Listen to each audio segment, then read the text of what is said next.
திருமணம் நடக்கக்கூடிய காலத்தை மிகச் சரியாக நிர்ணயம் செய்ய முடியுமா? இந்த காலகட்டத்தில் கட்டாயமாக அவங்களுக்கு கல்யாணம் நடந்தே தீரும்பா, இல்லாட்டி கல்யாணம் நடக்காதுப்பா. இந்த ஜாதி கல்யாணம் இல்லை. சுக்கரனுடைய தசாபுத்தி அந்தர காலம், சந்திரனுடைய தசாபுத்தி அந்தர காலங்களில் அவங்களுடைய லக்னத்தையோ சந்திரனையோ 5ஆம் பார்வையாகவோ 9ஆம் பார்வையாகவோ குரு பார்க்கிறார் என்றால், குரு சாரம் சொன்னால் ஜெகத்தக்களுக்கு 9 கூடியவர் 12 கூடியவர், 12ஆவது இடம் அயனசேனம் போக பாக்கியம், 9ஆவது இடம் அந்தஸ்து ஸ்டேட்டஸ், 7ஆம் பாவத்துக்கு பிறகு 8ஆம் பாவம், 8ஆம் பாவத்துக்கு பிறகு 9ஆம் பாவம், தகப்பனாகக்கூடிய ஸ்டேட்டஸ். தகப்பன் என்பது 9ஆம் பாவத்துக்குரியது. ஒரு மனிதன் லக்னாதிபதி தகப்பனாகக்கூடிய ஸ்டேட்டஸ் எங்கே வருது? 9ஆவது இடத்துல வருது. ஹாஸ்வின் அஸ்ட்ரோ பக்தி மீடியா டிவி நேயர்களுக்கு என்னுடைய வணக்கம். இன்றைக்கு நான் பேச இருக்கின்ற இந்த தலைப்பு ரொம்ப பெரிய டிஸ்கஷனில் எதிர்பார்ப்பில் இருக்கக்கூடிய ஒரு தலைப்பு. ஒரெல்லாம் எங்கே பார்த்தாலும் எப்போ கல்யாணம் நடக்கும், அதை சரியாக சொல்லக்கூடிய தகுதி யோக்கியதை எந்த ஜோதிடருக்கு இருக்குது? இப்படியெல்லாம் சொல்லக்கூடிய ஒரு சூழ்நிலை. திருமணம் நடக்கக்கூடிய காலத்தை மிகச் சரியாக நிர்ணயம் செய்ய முடியுமா? முடியும். என்னென்ன விஷயங்கள்லாம் அதுக்கு நாம் கையில் எடுத்துக்கணும், எதில் எல்லாம் கான்சன்ட்ரேட் பண்ணால் அந்த டைமிங் ஆஃப் ஈவெண்ட் அப்படிங்கிறது கரெக்டாக நடக்கும். இந்த காலகட்டத்தில் கட்டாயமாக அவங்களுக்கு கல்யாணம் நடந்தே தீரும்பா, இல்லாட்டி கல்யாணம் நடக்காதுப்பா. இந்த ஜாதி கல்யாணம் இல்லை. இப்படி சொல்லக்கூடிய சில விஷயங்கள் இருக்குது. நடக்கும் நடக்காது அப்படிங்கிற சொல்லக்கூடிய விஷயங்கள் இருக்குது.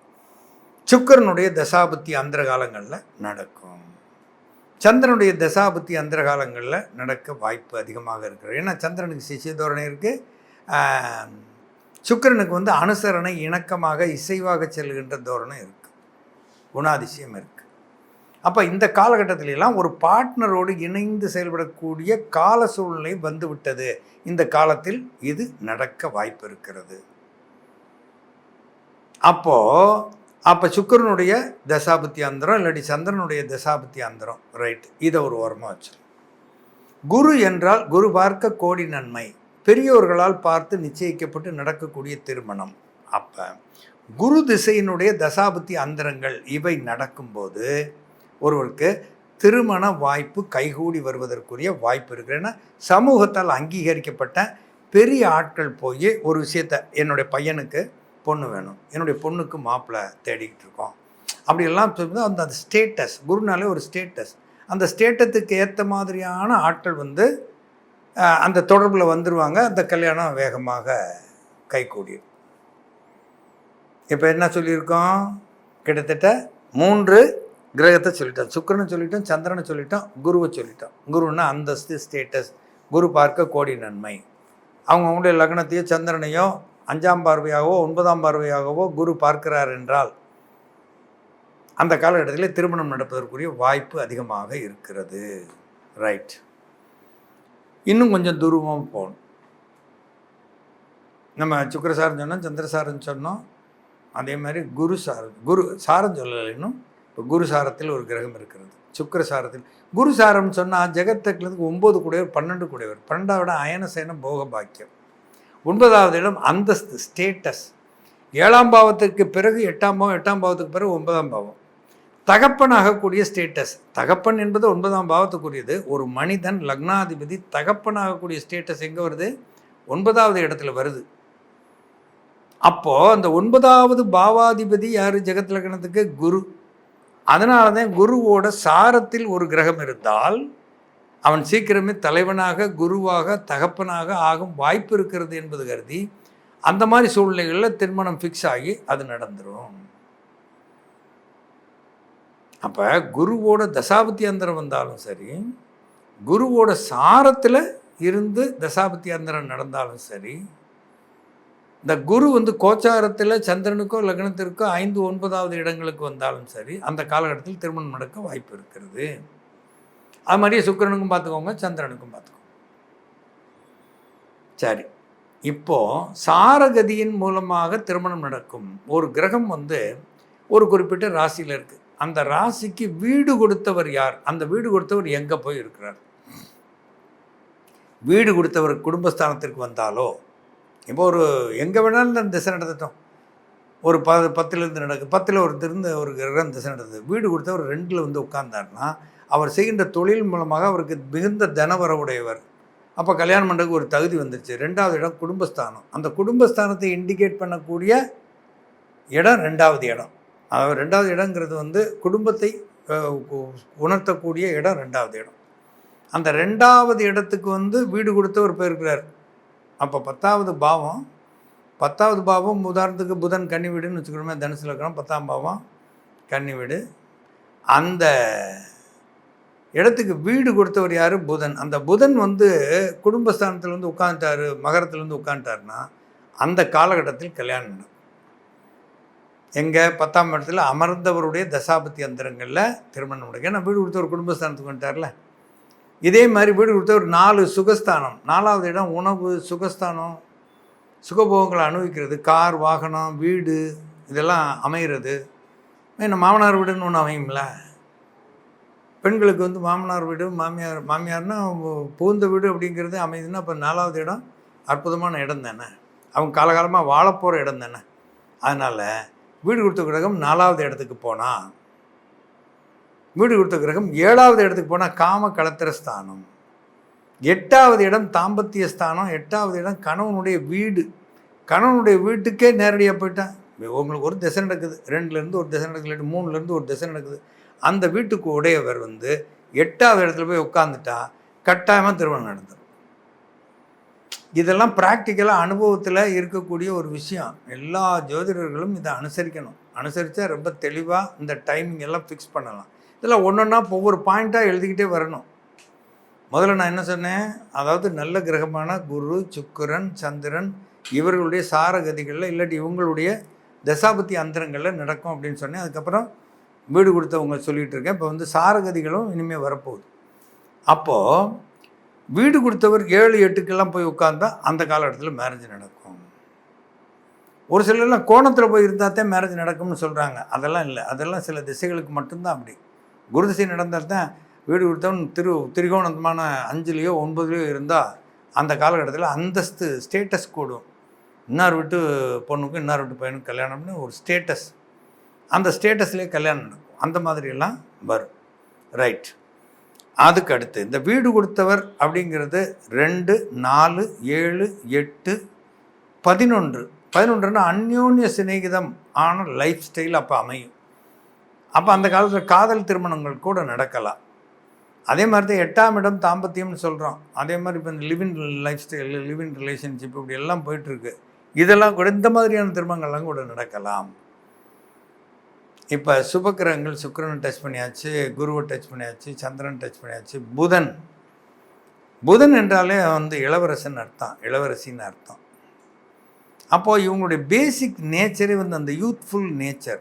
டெக்னிக்கலாக பேசுகிறது, ஹியூமரஸாக பேசுகிறது, அப்படி கமெண்ட் அடிச்சுக்கிறது, நல்லா வந்து கலகலப்பான சூழ்நிலைகளில் இருக்கிறது, படிப்பில் அதே நேரத்தில் கவனம் செலுத்துறது, ஒரு குரூப் ஸ்டடீஸாக இருக்கிறது, ஒருத்தருக்கு ஒருத்தர் சப்போர்ட்டிவாக. இப்போ வந்து ஃபாரின்லாம் பார்த்திங்கன்னா லவர்ஸ் இருக்கிறாங்க. அவர் ஒருத்தர் 2 பேரும் சேர்ந்து வாழ்றதுலாம் அங்கே சகஜம். 18 வயசுக்கு மேலே போயாச்சு அப்படின்னோம்னா அப்பாவுக்கும் அம்மாவுக்கும் அந்த பொண்ணு மேலேயும் பையன் மேலேயும் கண்ட்ரோல் கிடையாது. யார் கூட ஒரு பையன் கூட சேர்ந்து வாழ்கிறேன், நான் அப்படி படிச்சுக்கிட்டு இருக்கேன், நாங்கள் ஏதோ ஒரு வேலை பார்க்குறோம், அதில் ஏதோ வந்துட்டு இருக்கோம், உங்களால் முடிஞ்சதை மட்டும் கொடுங்க அப்படின்னு சொல்லிவிட்டு அவங்க வாட்டு படிச்சுட்டு இருப்பாங்க. அந்த தன்னுடைய பாய் ஃப்ரெண்டு வந்து சக்ஸஸ் ஆகணுங்கிறதுக்காக கேர்ள் ஃப்ரெண்டு ஒர்க் பண்ணிகிட்ருப்பாங்க சப்போர்ட்டிவாக. சில சந்தர்ப்பங்களில் கேர்ள் ஃப்ரெண்டு வந்து சக்ஸஸ்ஃபுல்லாக கேரியரில் வந்து என்ட்ரி ஆயிரணுங்கிறதுல அவன் பயங்கரமாக சப்போர்ட் பண்ணி ஒர்க் பண்ணிகிட்ருப்பான். ஸோ இந்த புதன் அவரோட சாரத்துலேயோ புதனுடைய வீடு கொடுத்த கிரகம் புதனுடைய வீடுகள்லேயோ போய் இருந்தால் இந்த மாதிரியான லைஃப் ஸ்டைல் எல்லாம் கூட பிகின் பண்ணி அது அப்படி கண்டினியூ ஆகி மேரேஜில் போய் முடியும் அப்படிங்கிறதெல்லாம் இருக்குது. ரைட். இனி சாரகதிகளை பார்ப்போம்.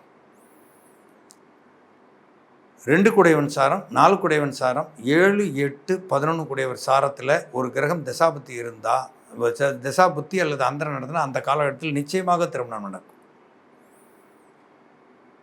இப்போ அந்த அதிபதிகளை சொல்லிட்டேன். இப்போ 2லேயோ 4லேயோ 7லேயோ 8லேயோ 11லேயோ ஒரு கெட்ட கிரகம் இருந்தால் அந்த கெட்ட கிரகத்தின் சாரத்தில் ஒரு கிரகம் தசாபத்தி நடத்தினா அந்த காலகட்டத்தில் உறுதியாக நடக்கும். என்ன சார் கெட்ட கிரகம் இருந்தாலும் நடக்கும்ங்கிறீங்க அப்படின்னா, கெட்ட கிரகம் இருந்தால் வேகமாக நடக்கும், ரகசியமாக நடக்கும், ரெஜிஸ்டர் திருமணம் கூட நடக்கும்.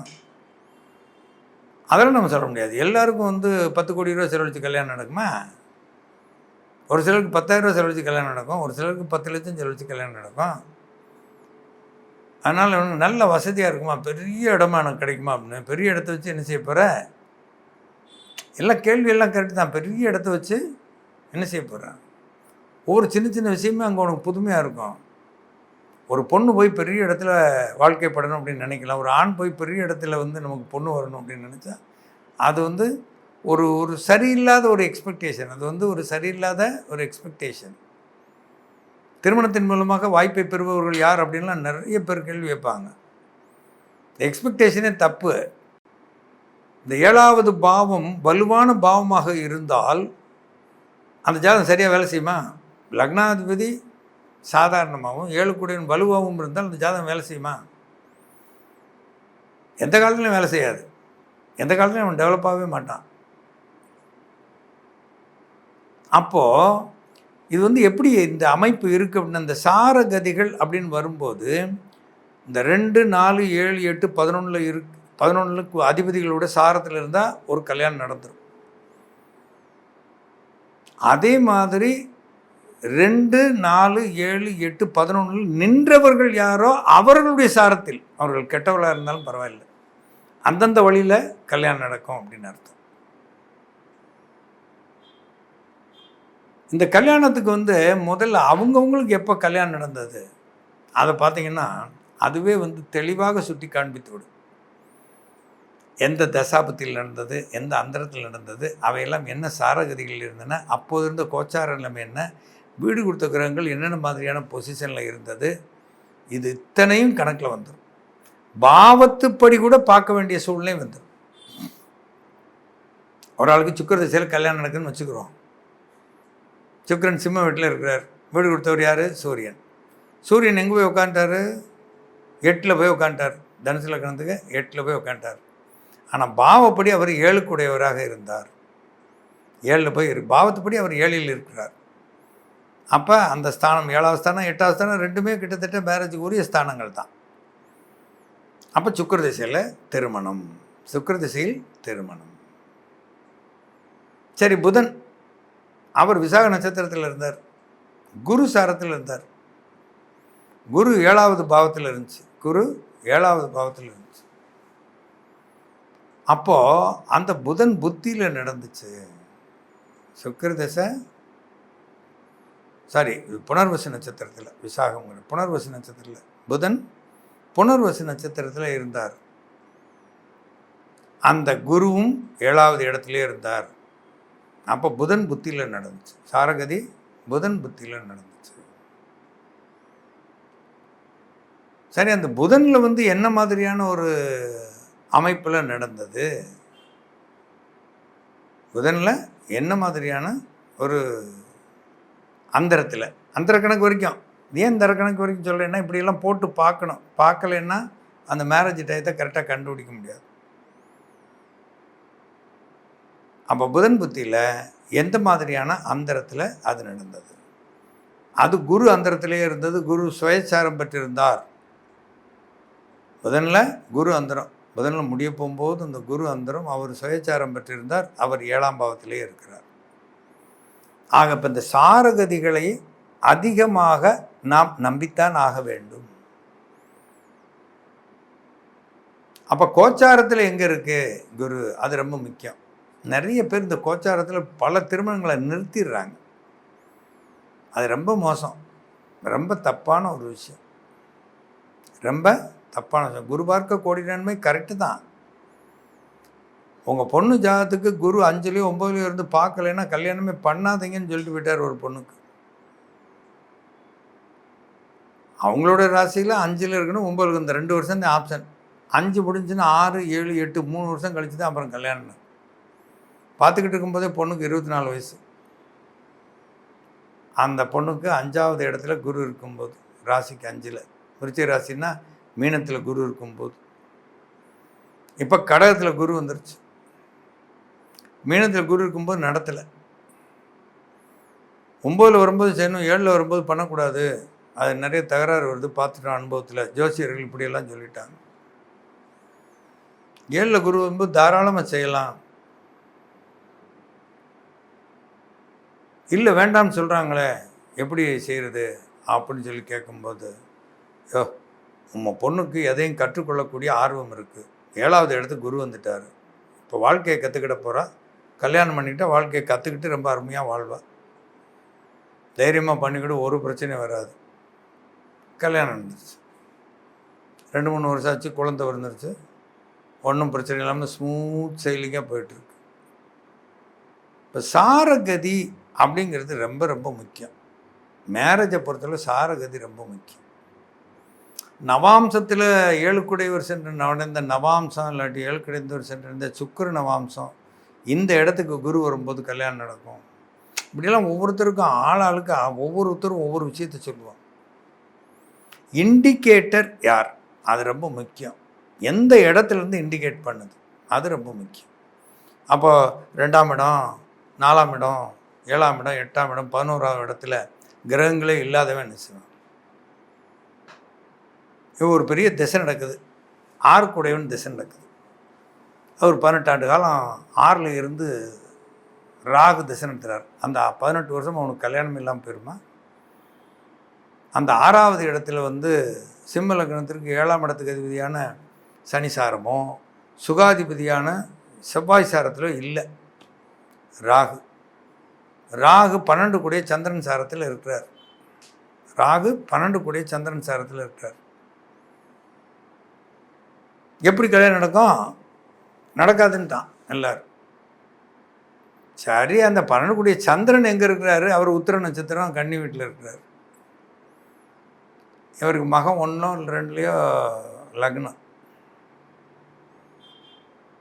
வழக்கம் போல் அவங்க வீட்லேயும் கேட்டாங்க, ரொம்ப பெரிய இடத்துல நடக்குமா, நல்ல வசதியான வாய்ப்பான இடமா இருக்குமா அப்படின்னு. நல்லா படித்த வசதி வாய்ப்பான வேலைக்கு செல்லாத மருமகளாக இருப்பாள், ரொம்ப அற்புதமாக குழந்தைகளையெல்லாம் படிக்க வைப்பாள், நல்ல ஒரு இது இருக்கும் அப்படின்னு. 6ல் ராகு இருக்கிறாரு. அந்த ராகு திசையில் புதன் புத்தியோட காலத்தில் அவருக்கு திருமணம் நடந்தது. ராகு திசை புதன் புத்தி காலத்தில் அவருக்கு திருமணம் நடந்தது. அப்போவே பெரிய ஆஃபீஸராக இருந்தார். அப்போ அந்த உத்திரம் சாரம் சித்திரை ஹஸ்தம் சாரம், அவர் தானே கன்னி வீட்டில் இருக்கிறார். உத்திரம் சொல்லிட்டேன், ஹஸ்தம் சாரம். சிம்ம லக்னத்திற்கு 2வது இடத்துல சந்திரன். ஆனால் சார் 12 கூடிய சந்திரனுடைய சாரத்தில் போய் எப்படி சார் கல்யாணம் நடக்கும் அப்படின்னு சொல்லிங்கன்னா, அவர் குடும்பஸ்தானத்தில் இருக்கிறார், அதனால் அந்த சாரத்தில் கல்யாணம் நடக்கும் அப்படின்னு சொன்னால், அந்த சாரத்தில் அதில் தான் கல்யாணம் நடந்தது. அந்த புதனுடைய காலத்தில் தான் கல்யாணம் நடந்தது. ஸோ இப்படியெல்லாம் இந்த சாரகதிகளுக்கு அதிக முக்கியத்துவம் கொடுத்தால் நிச்சயமாக திருமண வாழ்க்கை எப்போது நடக்கும் என்பதை எளிதாக அறிவதற்கு அது ஒரு வாய்ப்பு. சாரகதி அதே மாதிரி வீடு கொடுத்தவர் என்ன பொசிஷனில் இருக்கிறார், அது ரொம்ப ரொம்ப ரொம்ப ரொம்ப முக்கியம். இடையில் இந்த ராகு கேதுகள் டிஸ்டர்ப் பண்ணிட்டா தான் மனசு ஊசலாடும். பொருளாதாரத்திற்கும் அதே மாதிரி காமத்திற்கும் இடையிலான அந்த ஊசலாட்டம். ராகுன்னா பொருளாதாரம், கேதுன்னா காமம். இந்த ரெண்டும் கலந்து எங்கே நார்மலாக இருக்கோ அது பெரிய சக்ஸஸை கொடுத்துரும். அப்நார்மலாக இருந்ததுன்னா எதிர்பார்ப்பும் அப்நார்மலாக இருக்கும். இது வேண்டாம், அது வேண்டாம், அது வேண்டாம், இது வேண்டாம்னு சொல்லி கடைசியில் நிறைய தேடி வந்துகிட்டு இருக்கோம் அலையன்ஸ். அப்போயெல்லாம் முடிக்காமல் எங்களுக்கு இப்படித்தான் வேணும், அப்படித்தான் வேணும் அப்படின்னு சொல்லி கடைசியில் கிடைச்சது போதும்டா அப்படின்னா எதுவுமே கிடைக்காது. ஸோ ஒரு சிலருக்கு முதல்லேருந்தே அப்படி இருக்குது, அப்படி இருக்குது. அப்போ சாரகதிகள் பார்த்தாச்சு, பாவாதிபத்தியங்கள் பார்த்தாச்சு, எந்த பாவத்துக்கும் உட்படலை. 2ஆம் பாவம் குடும்பஸ்தானம், 4ஆம் பாவம் சுகஸ்தானம், 7ஆம் பாவம் காமஸ்தானம், 8ஆம் பாவம் தாம்பத்திய ஸ்தானம், 11ஆம் பாவம் அந்யோன்ய சிநேகிதம். சார் 5 குடையவன் சாரத்துலலாம் இருந்த திருமணமே நடக்காதா சார்? எனக்கு ராகு திசை நடக்குது, 5 குடையவன் சாரமாக இருக்குது, கல்யாணமே நடக்காதா? காதல் திருமணம் நடக்கும். 5வது இடம் மனசு எப்படி எதிர்பார்க்குதோ அது மாதிரி காதல் திருமணம் நடக்கும். சமாதானம் ஆயிட்டான் பையன். அது வரைக்கும் இல்லாத லவ் அவனுக்கு ஜென்ரேட் ஆயிடுச்சு. லவ் மேரேஜ் தான் நடக்கும்னு சொல்கிறாரு ஜோசியர்.